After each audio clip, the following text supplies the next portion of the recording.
تو یہ بات خوب یاد رکھو کہ رمضان کا بنیادی مقصد کیا تھا؟ تقویٰ. اور تقویٰ کہتے ہیں حرام خواہشات سے بچنا، اللہ کے حکام کو پورا کرنا.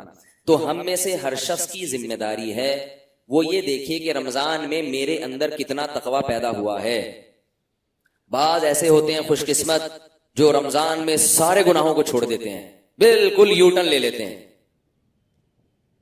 جس طرف جا رہے تھے نا وہاں سے بالکل ہٹ جاتے ہیں. اور بعض ایسے ہوتے ہیں جو 50% تبدیل ہو جاتے ہیں. تو بھائی اگر ہم 100% تبدیل نہیں ہو سکتے 50% ہو جائیں، 50% مشکل ہے 25% ہو جائیں، 10% ہو جائیں، 5% ہو جائیں، 1% ہو جائیں. پتہ کیسے چلے گا کہ 1% تبدیلی آ گئی ہے؟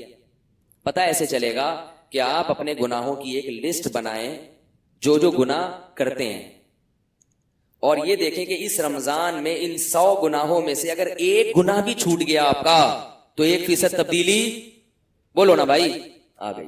اور اگر ایک بھی نہیں چھوٹا تو جیسے چلے تھے وہیں کے وہیں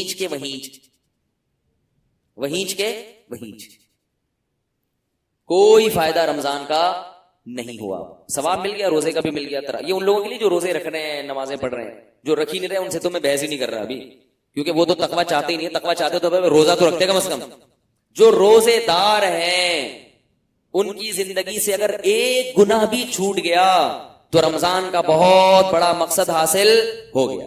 اگر آپ بد نظری کے عادی ہو، شراب کے عادی ہو، اللہ نہ کرے زنا کے عادی ہو، ماں باپ کی نافرمانی کے عادی ہو، نماز قضا کرنے کے عادی ہو، ایک گناہ تو کم از کم چھوڑ دو بھائی. داڑھی کاٹنے کے عادی ہو، ایک گناہ تو چھوڑ دو کہ شراب سے توبہ کروں گا میں اس رمضان میں، زنا سے توبہ کروں گا میں اس رمضان میں، بد نظری سے توبہ کروں گا میں اس رمضان میں، والدین کی نافرمانی سے توبہ کروں گا اس رمضان میں. کچھ نہیں ہوتا 5 وقت نماز کی پابندی اب سے شروع کر دوں گا میں. ایک گناہ تو چھوڑے کم از کم. ہمارے ہاں پورا رمضان گزر جاتا ہے کوئی ایک گناہ بھی ہماری زندگی سے نہیں نکلتا، پھر تو کوئی فائدہ نہیں ہے بھائی. تو اللہ تو کہہ رہے ہیں کہ میں تم سے روزے رکھوا رہا ہوں تاکہ تمہارے اندر نفس کے خلاف طاقت پیدا ہو، اور آپ کے اندر وہ طاقت پیدا ہو ہی نہیں رہی.